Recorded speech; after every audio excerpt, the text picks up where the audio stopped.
ബഹുമാനപ്പെട്ട അധ്യാപകർക്കും എൻ്റെ പ്രിയ സുഹൃത്തുക്കൾക്കും നമസ്കാരം.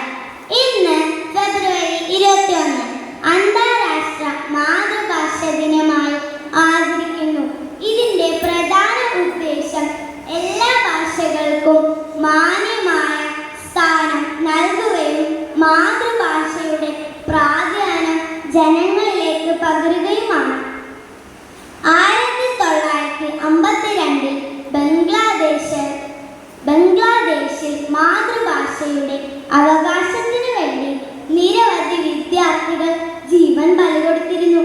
അവരുടെ ഓർമ്മയ്ക്കായി യുനെസ്കോ ഈ ദിവസം പ്രഖ്യാപിക്കുകയായിരുന്നു. മാതൃഭാഷ നമ്മുടെ സംസ്കാരവും വ്യക്തിത്വവും പ്രാധാന്യം ചെയ്യുന്നു. പുതിയ പല ഭാഷകൾ പഠിച്ചാലും സ്വന്തം മാതൃഭാഷയുടെ മഹത്വം എന്നും അറിഞ്ഞിരിക്കേണ്ടത് നമ്മുടെ കടമയാണ്. എല്ലാവരും സ്വന്തം ഭാഷയെ പ്രോത്സാഹിപ്പിക്കുകയും സംരക്ഷിക്കുകയും ചെയ്യാം. നന്ദി.